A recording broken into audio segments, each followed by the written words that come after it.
生かされて、埋もれて、また生き返って。どうですか？極限の世界は想像を絶する痛みの連続。今夜はあなたを、記憶の残響へと誘うのでございます。皆様こんにちは。すぐみモデラーのたまです。今回は長谷川製、ダンサーエボリューション3を制作しますよ。語るにあらリーバージョンとのこと。2021年5月に発売されたこのキット、売れ残っていたのか普通に上新で購入することができました。リミテッドエディションなので数量は限定されていたのでしょうか。確かに少々箱は色あせている気がします。長谷川様のキットの特徴は潔いマチロ。ベースとなったキットは相当古いと思いますが再現度は高く感じます。クリアパーツは箱車にありがちな普通の形。エッチングパーツはあまり好きではないのでなくてもよかったんですけどね。そうそう。長谷川様はランナーをひとまとめに梱包するのが好きなんですよね。デカールは基本カラーとなるゴールドのラインだけが用意されていますね。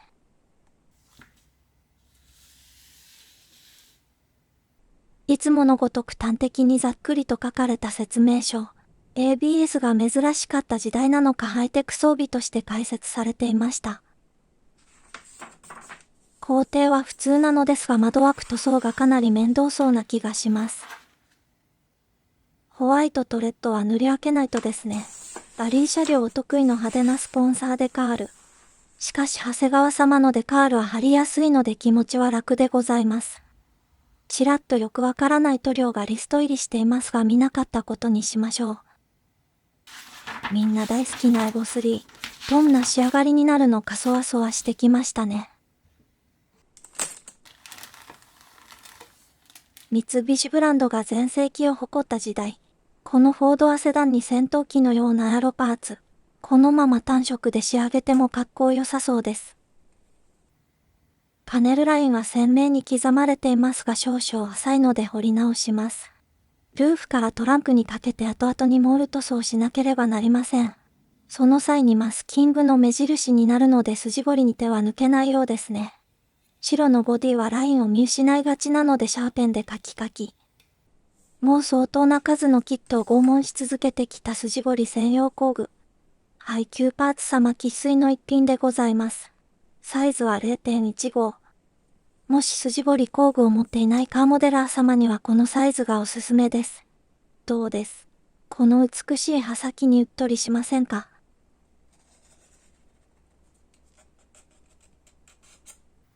無の境地になり刃先を滑らせます。薄皮一枚。貫通寸前まで攻め続ける労働。この労働なら残業だって苦ではございません。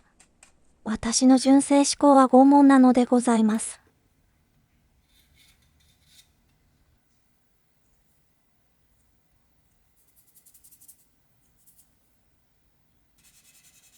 筋彫りしたエッジをきれいに鳴らします。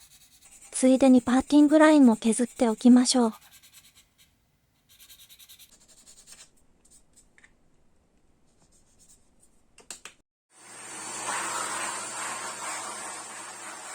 拷問を終えたのは深夜3時過ぎ。そろそろ夜が明ける頃ですね。今日は関西万博に出発します。奇跡的にチケットを確保することができました。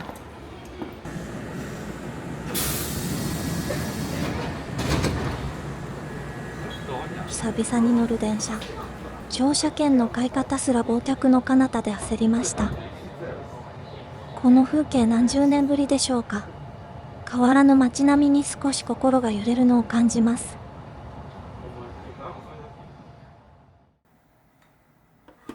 下地処理と洗浄を終えたボディカウル。はっきりとしたパネルラインの陰影のおかげで立体感が増した気がします。この辺りは脱線したのですがデカールを貼る箇所なのでごまかせそうですね。これだからレースカーはやめられません。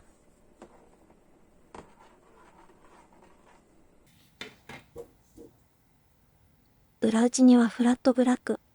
強烈な隠蔽力と乾燥速度。ラピッドシンナーとの組み合わせですぐに次の作業に取り掛かれます。それはそうと掃除をサボりまくっていた塗装ブース。ほとんど廃棄できずに部屋に毒霧を蔓延させる拷問器具と化していました。純正フィルターは泣けるほど高いので100均のレンジフィルターを使っています。購入後にカットしてあるのですぐに交換できるのですが面倒なんですよね。私が住むちょうど旧の田舎なら整備用コンプレッサーで吹き飛ばすのですが、マンション住まいのモデラー様や、都会に住むモデラー様はどうやって塗装ブースを清掃しているのでしょうか。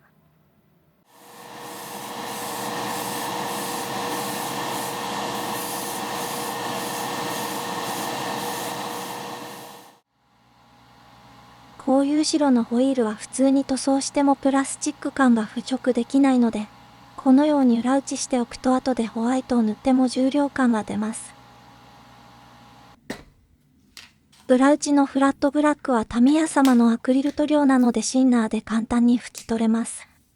色によっては拭き取らずとも簡単に上塗りできますが、飛び散った塗料にも厚みがあるので案外目立っちゃいますよ。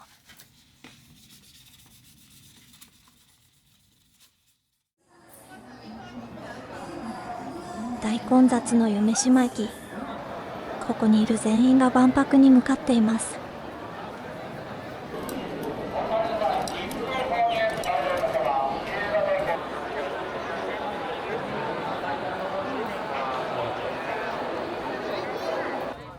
158カ国の色とりどりの美しい国旗が迎えてくれます。混雑回避に東ゲートから西ゲートまで歩いて入場。今まで散々晴れ続きだったのに今日に限って曇り空。約半年待ってようやく脈々に会うことができました。美しいプリケツに皆様見入ってございました。潔いひとまとめの梱包から出てきたランナー群。塗装することを考えると助かるのですが、プラモ初心者ならこの時点でもうやる気失せますよね。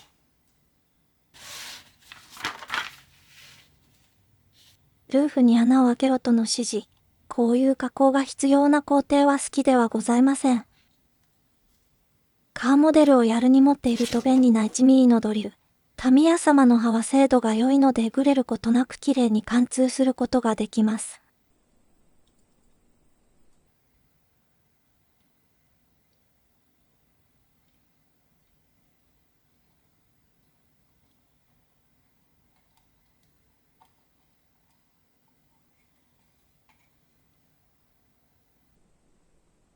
箱車で気をつけないといけないのはヘッドライトレンズ。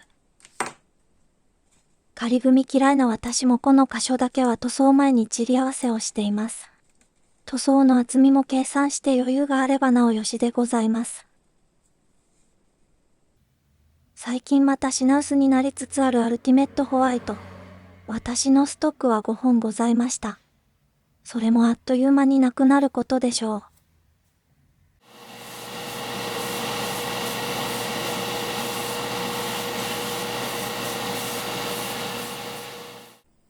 塗装すると見逃していたパーティングラインが出てきました。しかも案外目立つ箇所なのでまた削ります。面倒かけさせやがって。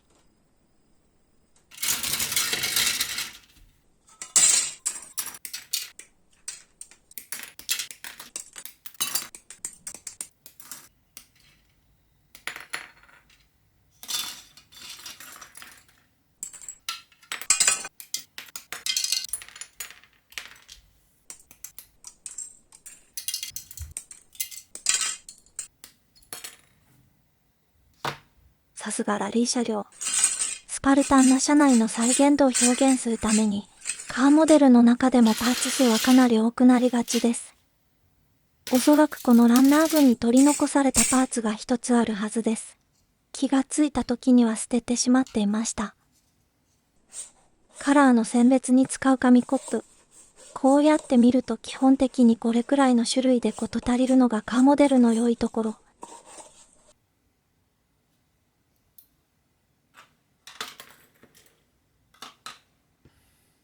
前回のフェラーリに続きパーツ数が多いので進行具合も遅れがち。等身大ガンダム発見。なぜこのポーズにしたのか。万博会場では構造物に対して高さ制限のガイドラインがあることと、宇宙と未来に向けて手を差し伸べているイメージを表現したそうです。いざ雨が降るとたった数日しか見れない傘に埋め尽くされた光景。これも運が良かったのかもしれませんね。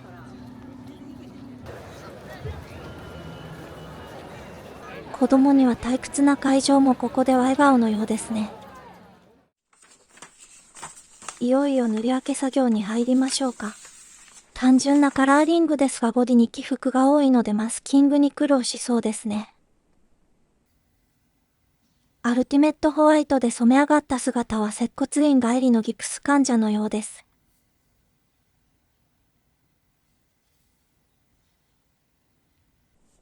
塗り分けラインは自分で探し当てるスタイル。デカールをコピーしてマスキングラインを探ります。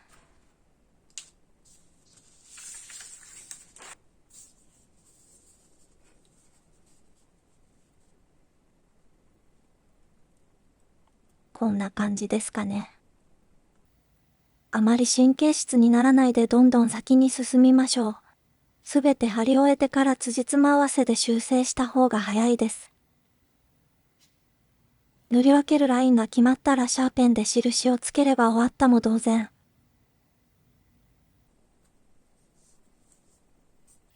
6ミリのマスキングを一撃で貼ればそれなりに仕上がりそうです。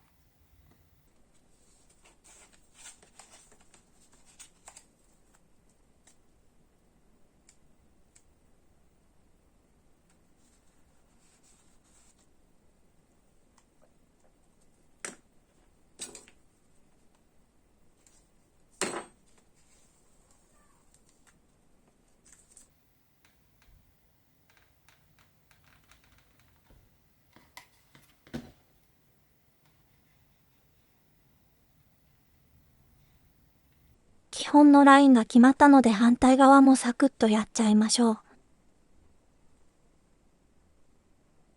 フロントバンパー丸ごとレッドに塗る必要がございます。塗り分けラインは明瞭なのですが、とにかくマスキングを貼りづらい箇所の連続。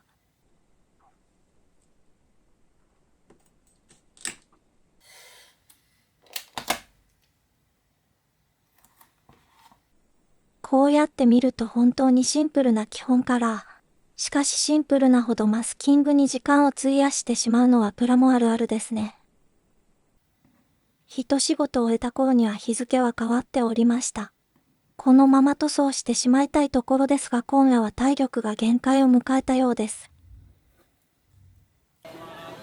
都のパビリオンも予約を取ることができませんでしたが、唯一入ることができたコモンズ館。個別に大規模パビリオンを建てられない国や、比較的小規模な出店を行う国や地域が合同で出店できるようにした方式です。娘は点在するスタンプを押すのに情熱を傾けているようです。ガイアナ共和国。もし私の動画を見てくださっているガイアナ共和国モデラー様おられましたらコメントください。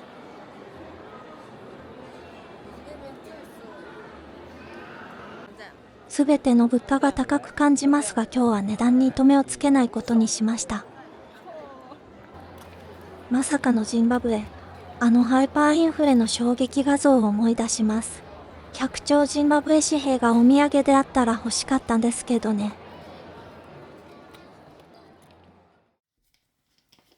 使おうと思ったら毎回空っぽなレッド。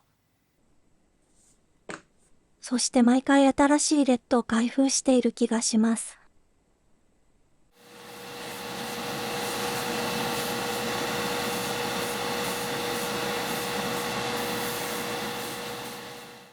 ベースが白だからといきなりレッドは吹き付けないでください。まずはピンクサフデダクトなどの入り組んだ箇所を染めるのが基本。これにより隠蔽力の弱いレッドを簡単に発色させることができます。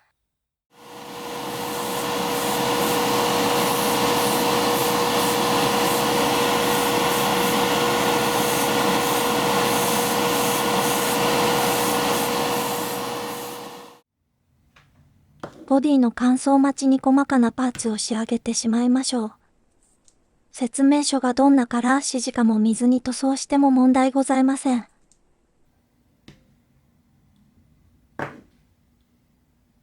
ブレーキ周りはできるだけ目立つような色で塗ります。ちらっとしか見えないのに地味な色で塗っても物足りないんですよね。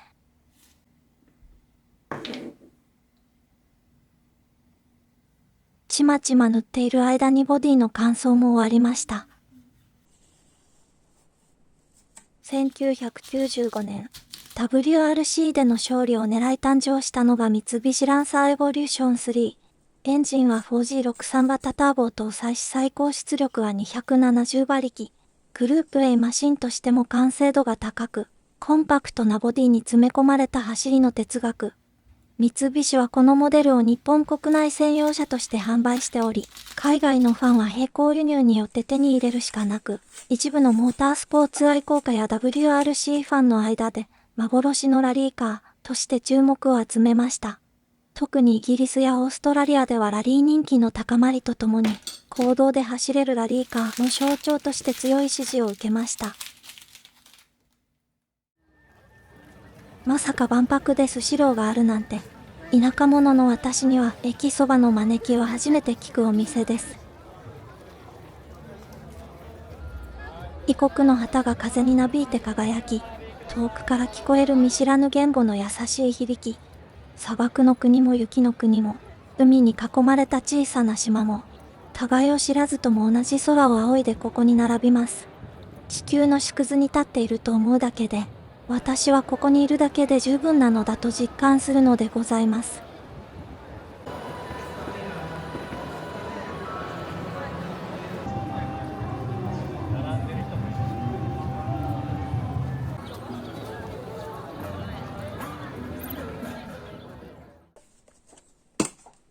塗り分けた塗膜はマスキングの分厚さの段差になります。その段差のエッジは切り立ったノコギリのようにギザギザ。これを軽く処理することでデカールやクリアの仕上がりが向上します。決して指先に力を入れないように、水に浮かぶアリをつかむくらいにそっと研いでください。それではいよいよデカールを貼っていきましょう。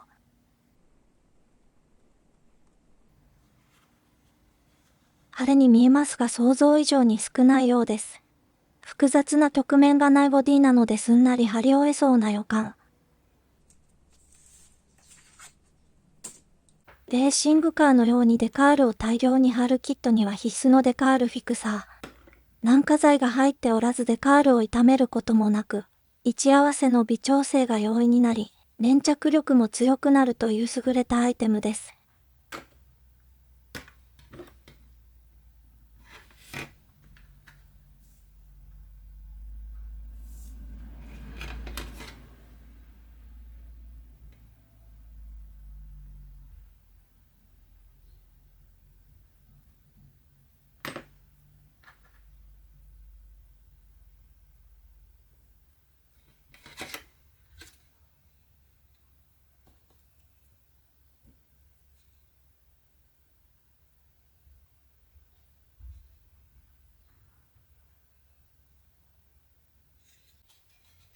サクッと貼り終えて塗り分けラインもバッチリ仕上がりましたね。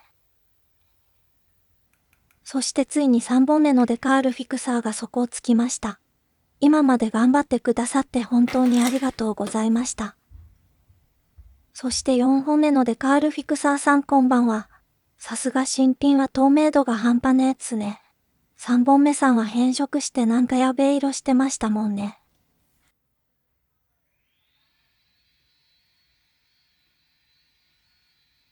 パネルラインをまたぐ箇所はカットするのですが、こういう工程は長谷川様のデカールはちょっと固めなので苦手な気がします。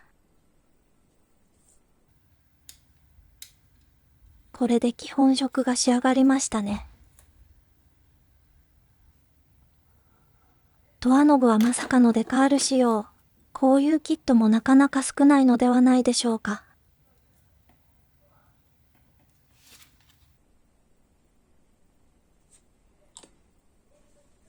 モールドに馴染むように軟化剤を塗ってから貼り付けます。バリアートは1970年代に設立された三菱のモータースポーツ部門。WRC やダカールラリーなどで三菱社の競技活動をサポートし、一般ユーザー向けにモヤロパーツやマフラーなどのレーシングパーツが販売され、ファンにとっては走りの象徴として憧れの存在でした。三菱自動車の起源は1917年。日本初の量産乗用車、三菱 A が谷間で遡ります。以降堅牢な技術と冒険心を武器に、世界のラリーで数々の勝利を収めました。ちなみに昔は三菱グループとしてつながっていた造船の三菱重工業や、文具の三菱鉛筆とは現在は別会社となっているようですね。スペインのカタルニア地方で1960年代に始まった伝統的なイベント。前半は舗装路ですが後半は砂利やオフロードが混ざり、スペインの温暖な気候と美しい景色も魅力。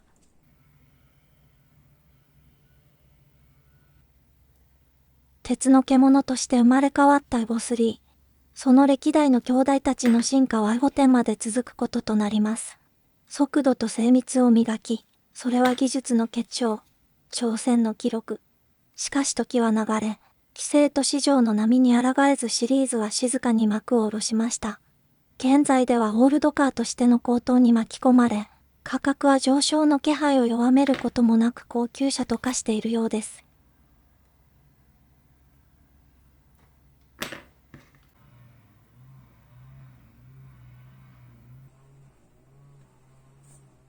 地中海の風を感じる峠、氷の路面が光る北の森、熱い太陽が照らすアフリカのグラベル。1996年の WRC の舞台は広く過酷でした。その舞台にひときわ輝く鉄の獣にまたがるのは、フィンランドの若き才能、富巻記念。舗装と砂利、雪と泥。どんな路面も天性のテクニックで乗り越えて行きます。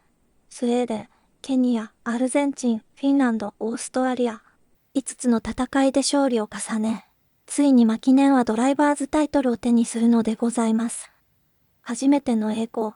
それは三菱にとても初の WRC タイトル。マニュファクチャラーズランキングではスバルがその安定した力を見せ、三菱は2位に甘んじたものの、その挑戦の軌跡は世界中のファンの心に刻まれました。砂塵と雨に染まるラリーの道。開発者たちの手によって鍛え上げられた魂。そしてこの年の勝利はランエボシリーズの伝説の礎となるのでございます。予想通り一夜のうちに張り終えることができましたね。一旦机をお片付けして疲れもリセットしましょう。散らかっていると余計に疲労も溜まっちゃうんですよね。こうやってまじまじと見つめると私の思いは深まるばかり。デカールも乾燥していつでもヌルテカになる準備はできているようですね。ガイアノーツ様の EX クリアでキラッと輝いていただきましょう。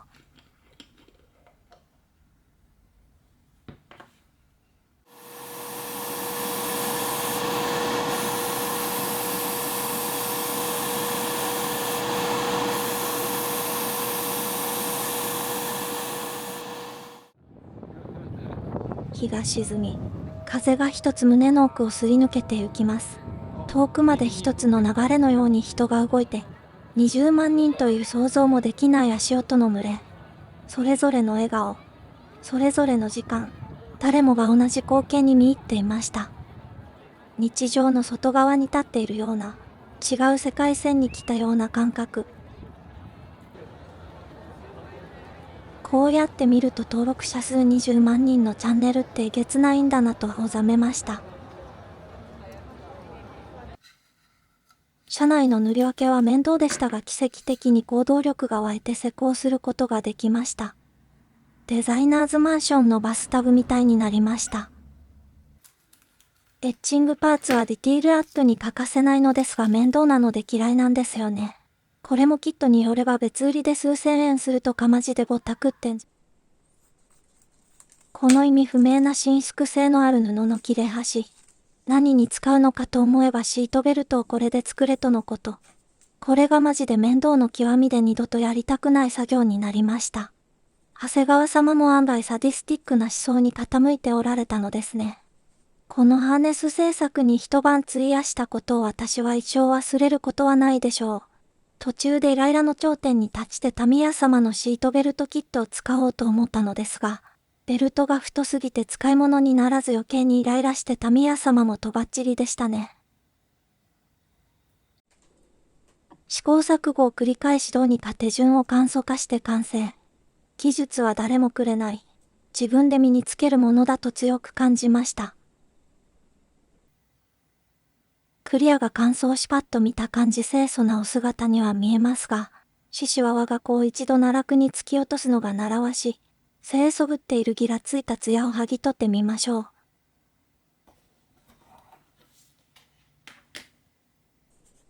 今回は中研ぎなしの一撃本番で研磨します。まずは4000番からスタート。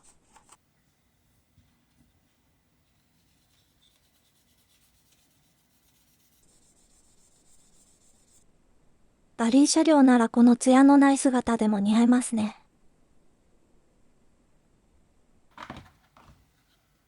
その後は6000番から8000番。そして1万番まで磨き上げてゆくだけのプライムビデオがはかどる時間。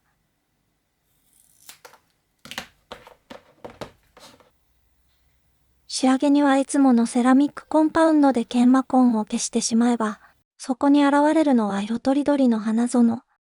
このおしとやかな艶に私のすさんだ心も浄化されてゆきます。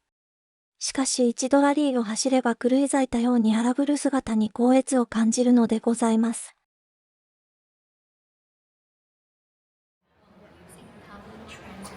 高さ20メートル、外周2000メートルの世界最大の木造建築に圧倒されます。木の暖かさが非日常の夜を穏やかな気持ちにしてくれます。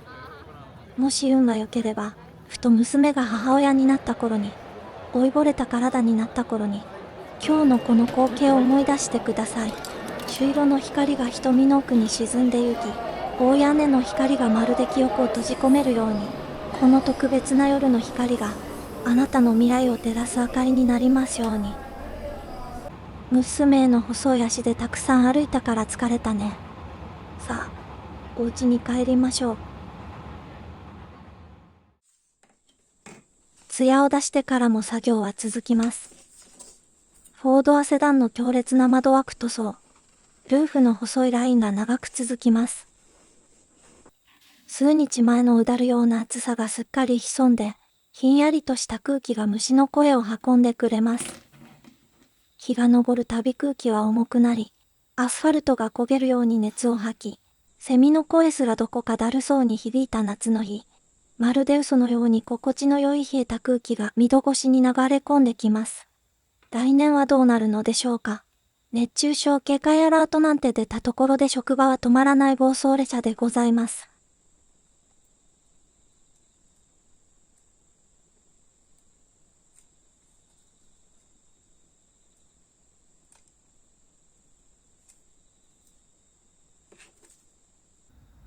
こんな感じで枠を作ってしまえばあとは繰り返すだけ。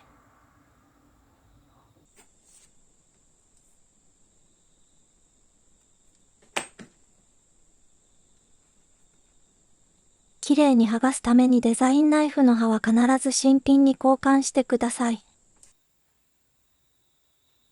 焦らず慎重に。マスキングが重なっている箇所は1枚ずつ剥がすのが基本。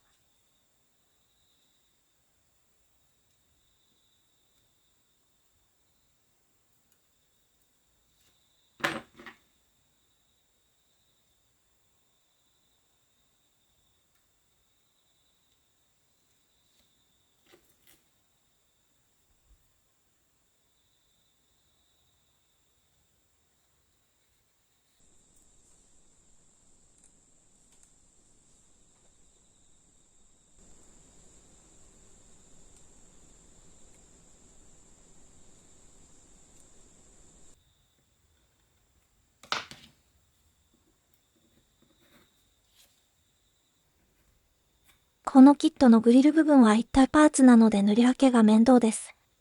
細かくカットしたマスキングを角に沿わしながら貼り付けます。ナイフを入れるときも入り組んだ形状なので傷をつけないように要注意。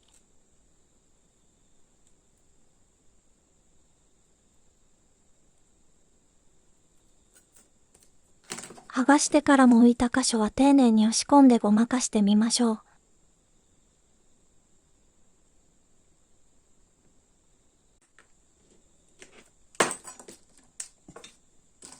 これで枠がすべて決まりましたね。時間を要する作業なのでかなりのタイムロスを強いられました。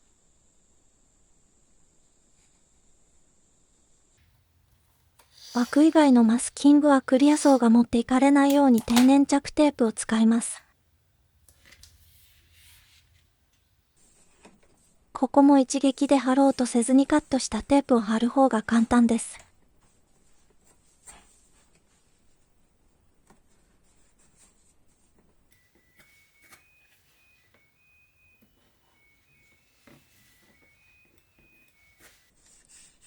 なんだか市販前に公道を走るテスト車両みたいになりましたね。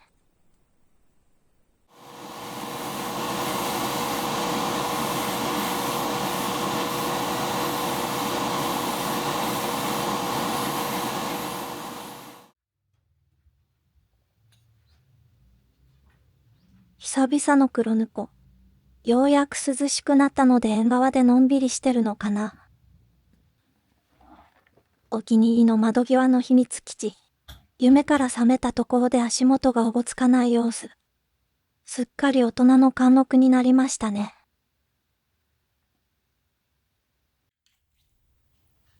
愛用していた黒の流し込み接着剤も底をつきました。新調しようとお店に行ったら形が変わっていてビビりました。容量は同じなのにでかく感じるんですよね。筆がそこまで届くように改善していれば良いのですが、窓枠が乾燥する合間に内装の組み立て、細かなパーツが多いので気を使います。ダッシュボード周りは独自の判断で塗らせていただきました。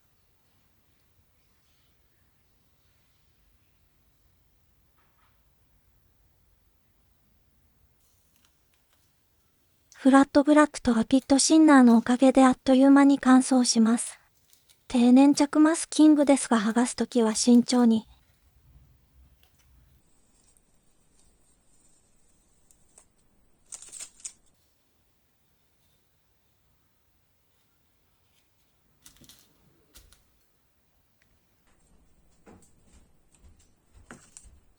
送って。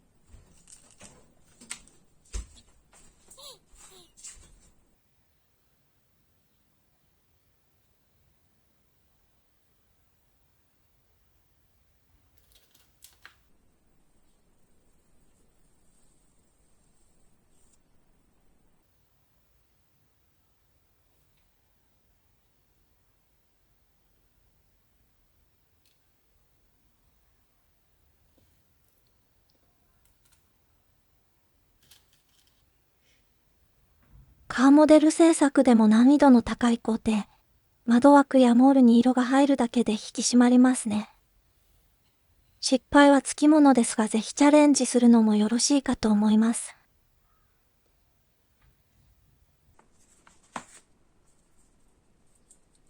まだボディの塗装は続きます。お次はライト内部のシルバーやウインカーのオレンジ。エナメル塗料ならクリア後に簡単に拭き取れるので筆塗り。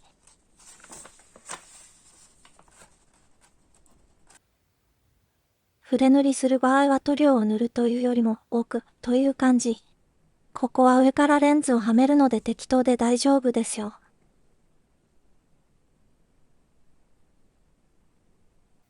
シルバーが乾いたらクリアオレンジを上塗り。エナメル塗料は乾燥が遅いので気をつけてください。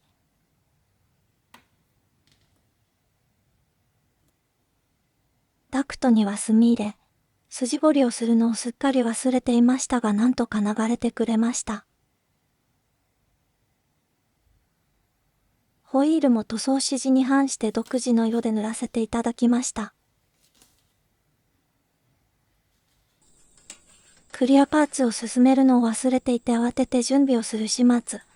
模型を本格的にするなら持っていても損はしない型バニッパー。クリアパーツでも塗ると切れるのでクラックが入ることもございません。長谷川様の瓶同様マスキングは普通のシールのような質感。説明書とアルファベットが違うのはなぜでしょうか。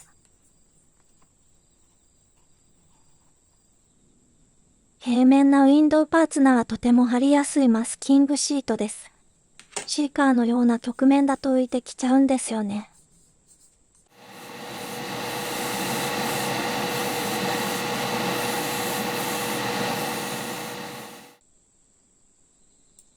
ヘッドライトレンズを取り付けて、かなり顔つきが凛々しくなりますね。ダクトには裏からメッシュを貼り付けます。グリルもこの方法なら良かったのですがエンブレムの問題があるから無理だったのでしょうか。ここまで来ると立派なランウェを、このスパルタンな姿に惚れ込んだファンも多いのではないでしょうか。ワイパーもエッチングパーツ。マジでこだわりがないので通常部品のワイパーを使おうと思ったくらいです。確かにそれっぽくなるのですが塗装するのが面倒なんですよね。サイドミラーに貼るエッチングパーツはとても助かります。さあシートの仕上げと参りましょうか。ロールバーに連結させるベルトを調整しなければなりません。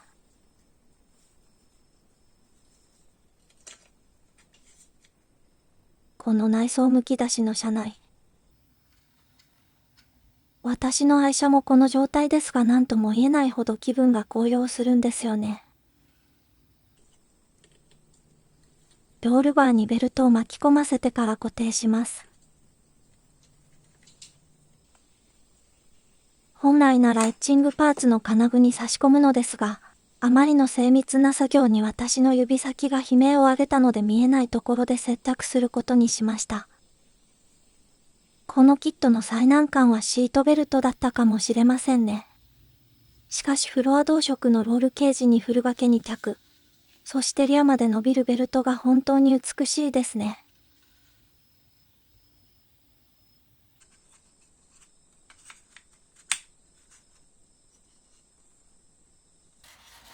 Amazon のセールで新しいマウスを購入しました。超長時間の動画編集で右手が腱鞘炎になりかけていたんですよね。そこでついにトラックボールというマニアックな世界に足を突っ込んでしまいました。昔から存在は知っていたのですが私の PC スタイルに合うのか不安で手を出せずにいました。そして無音と言って過言ではないクリックの静音性。おされカフェで気兼ねなく動画編集できますね。まあそんなところで編集したことないんですけどね。確かにこれは慣れが必要ですが丸一日使ったら違和感なく動かせますね。とにかく疲労軽減できるのでめちゃくちゃ気に入りました。これで私も立派なガジェット系 YouTuber ですね。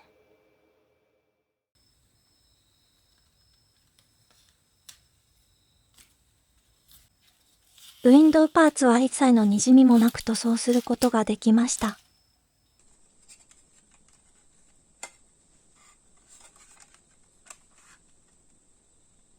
装着すると自動車の雰囲気が溢れ出ますね。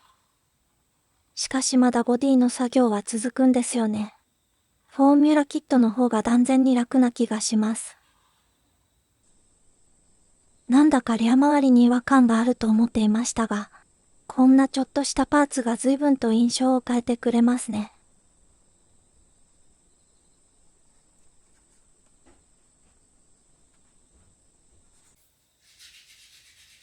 シャシーとボディの装着は少し引っ張りながら溝にはめるタイプ。足回りは最後に組み上げる珍しいスタイル。先に足回りを組み立てちゃうとボディをかぶせるのが大変なのかもしれませんね。裏は簡素な作りですが雰囲気は出ていると思います。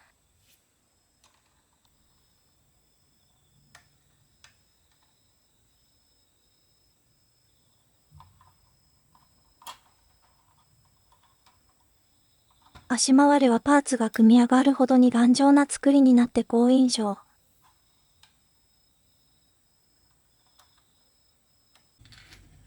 ターマック仕様では17インチの大口径ホイールが目を引きます。OZ レーシングのホイールをずっとオズレーシングと呼んでいたのは内緒。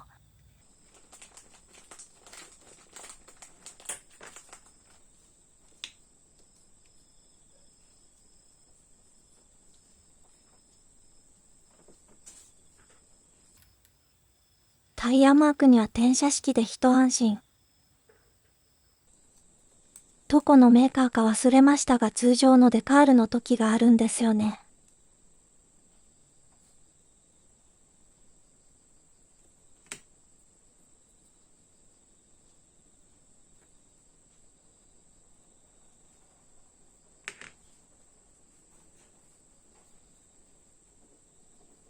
めちゃくちゃかっこよいのですがこれ17インチよりも小さく感じます。5勝を挙げたマークでしょうか。窓枠と掃除に剥がれる予感がしたので最後に貼ることにしました。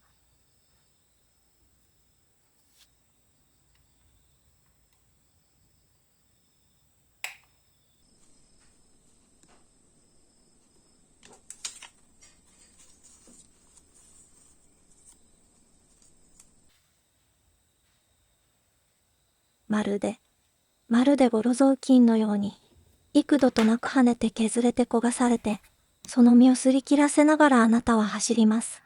どれほどの嵐が吹き荒れようとも、まるで狂気の神に祝福されたようでした。